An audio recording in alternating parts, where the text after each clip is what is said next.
If you could go back in time and tell your younger self something motivational towards being a wrestler, what would that be? The biggest thing I would have told myself is I was a great amateur wrestler in high school, the equivalent of state champion, Canadian champion, and I had scholarship opportunities, which I turned down to go straight into pro wrestling because I wanted to be a pro wrestler. I would have told myself, which I didn't know at the time because it wasn't publicized really at the time. Continue on in amateur wrestling. They recruit from amateur wrestling, which they do now, and I didn't realize that. Where I would have definitely Yeah. been better off just doing NCAA. I had an offer to go to the University of Buffalo, scholarship there.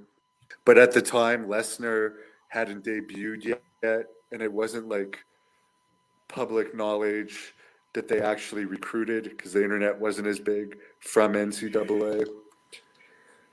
But yeah, that's the biggest thing I would tell myself. And the other thing I would tell myself if I were to not do that and go to wrestling school, at the time I trained with the Hearts, they had horrible relations with WWE.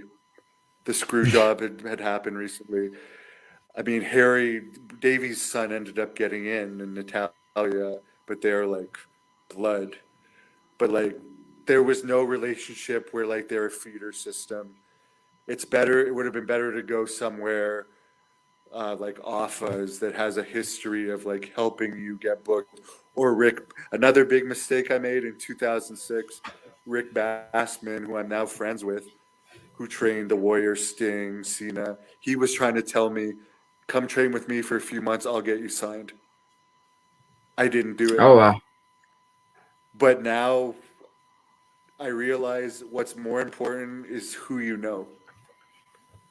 Mm-hmm. Because I ended up going again. I ended up doing another tour in Puerto Rico rather than train with Rick Bassman, where because I was thinking to myself, well, I'll get paid in Puerto Rico. But in reality, Rick would have got me signed. And he even says this to this day.